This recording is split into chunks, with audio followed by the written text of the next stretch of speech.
Alarm మోగిన సౌండ్కి ఉల్లికిపడి నిద్రలోంచి లేచింది నందన. లేవడమే పరుగు పరుగున బాత్రూములోకి దూరి హడావిడిగా ఉరుకులు పరుగులతో రెడీ అవుతుంది. రెడీ అయి వచ్చి కిందకి వెళ్లడమే సరాసరి కిచెన్లోకి దూరి వాళ్ల అమ్మ లక్ష్మి గారిని తెగ హడావిడి పెట్టేస్తుంది. అబ్బా నందు, ఎందుకు అంతా కంగారు పడి నన్ను కూడా కంగారు పెట్టేస్తున్నావు అని విసుకుంటారు లక్ష్మిగారు. ఏంటి అమ్మా అలా అంటావు? నాకేనా కంగారు? అక్కడ మీ ఆయన చేసేది ఏంటి మరి? బొంగ మూతి పెట్టుకుని అలుగుతుంది నందు.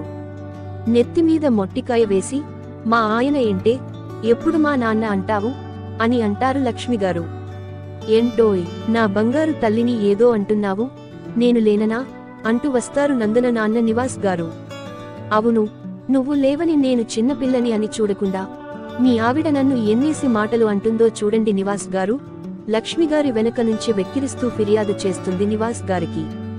చాలు చాలు, మీ తండ్రి కుతుర్ల నాటకాలు.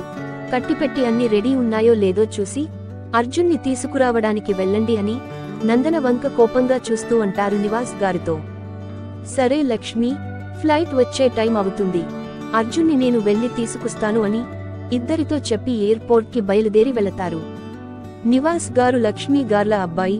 అర్జున్ 2 సంవత్సరాల క్రితం ఫారిన్లో జాబ్ వస్తే వెళ్లి ప్రెసెంట్ అక్కడే ఉంటున్నాడు. 2 సంవత్సరాల తర్వాత ఇండియాకి వస్తున్నాడు. అందుకే నందన అన్నయ్య కోసం తెగ కంగారు పడిపోతుంది. అన్న చెల్లెలు ఇద్దరికీ ఒకరంటే ఒకరికి పంచ ప్రాణాలు. అర్జున్ ఫారిన్లో జాబ్ వచ్చినప్పుడు వెళ్లడానికి అస్సలు ఒప్పుకోలేదు. నివాస్ గారే తనని కష్టపడి ఒప్పిస్తారు. నందన అయితే ఒకటే ఏడుపు చిన్నపిల్లల. అర్జున్ వెళుతున్నప్పుడు నందనని ఓదార్చడానికి అర్జున్ ఒప్పించడం కన్నా మరింత కష్టం అయింది నివాస్ గారికి. నందనకి చిన్నప్పటినుంచి ఇష్టమైన పండుగ రక్షాబంధన్. ఎప్పుడు ఆలస్యంగా లేచే తను ఆ రోజు ప్రొద్దునే లేచి ఆ భగవంతుడికి తన అన్న నిత్యం సుఖసంతోషాలతో ఉండాలని పూజ చేసేది. అర్జున్ ఫారిన్ వెళ్లినప్పటి నుండి తనకి లీవ్ దొరకని కారణంగా ఇండియా రాలేదు. రక్షాబంధన్కి చాలా ఏడ్చేది. అన్నయ్యకి రాఖీ కట్టలేకపోయినందుకు. 2 సంవత్సరాల తర్వాత ఇప్పుడు తన అన్నయ్య చేతికి రాఖీ కట్టబోతుంది. ఆ సంతోషంతో ఉక్కిరి బిక్కిరి అయిపోతోంది నందన.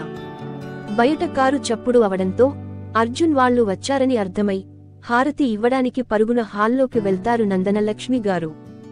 హారతిచ్చి లోపలికి వచ్చాక అర్జున్ని కౌగలించుకుని చిన్నపిల్లల బోరున ఏడుస్తుంది నందన. ఏంటి రా ఇది, చిన్నపిల్లల ఎడవకు, నేను వచ్చేశాను కదా, మా బంగారం కదూ అని చిన్న పిల్లని బుజ్జగించినట్టు బుజ్జగిస్తూ ఉంటాడు అర్జున్. హా అని కళ్ళ నీళ్లు తుడుచుకుని ఇన్ని రోజులు తను మిస్ అయినవన్నీ అర్జున్కి ఏక బిగిన చెప్పుతుంది నందన.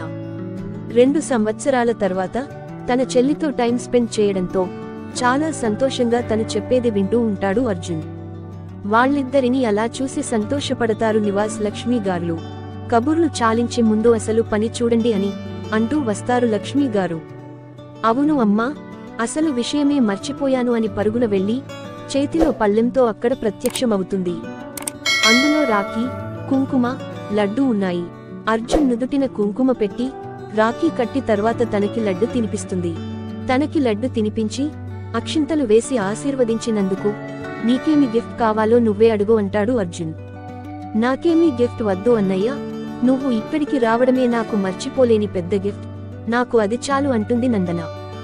సరే, నేను నీకోసం ఒక గిఫ్ట్ తెచ్చాను, నీకు వద్దు అన్నావు కదా, అయితే నేను పర్మినెంట్గా ఇండియా వచ్చేదే అనుకున్నా. సరే వద్దు అన్నావు కదా, నేను తిరిగి వెళ్ళిపోతాను అంటాడు అర్జున్. ఏంటి అన్నయ్య, నువ్వు ఇండియాకి వచ్చేస్తున్నావా అని ఆశ్చర్యంగా అడుగుతుంది నందన. ఇప్పుడు దాకా చెప్పేది అదే కదా, తన నెత్తిమీద మొట్టికాయ వేస్తూ అంటాడు అర్జున్. యాహూ, అన్నయ్య ఇంకా మనతోనే ఉంటాడు, అమ్మా నాన్న అని వాళ్ళిద్దరినీ తిప్పుతూ ఆనందపడుతూ నందన. నివాస్ లక్ష్మీ గార్లకి కూడా చాలా ఆనందంగా ఉంది. అలా నందన రక్షాబంధన్కి తిరిగి తన అన్న ప్రేమనే పొందింది. ప్రతి సంవత్సరం కూడా రక్షాబంధన్ ఇంతే సంతోషాలతో జరుపుకుంటారు అర్జున్, నందనలు. ఏ సోదరి అయినా తన సోదరుడి నుండి కోరుకునేది గిఫ్ట్స్, విలువైన కానుకలు, డబ్బులు కాదు, కొంచెం ప్రేమ, ఆప్యాయత, అనురాగం మాత్రమే కోరుకుంటుంది. అదే వాళ్ల దృష్టిలో విలువైనవి. సమాప్తం. ఈ కథ మీకు నచ్చిందని ఆశిస్తున్నాను. Please video like, share and channel subscribe చేయగలరు. ధన్యవాదాలు.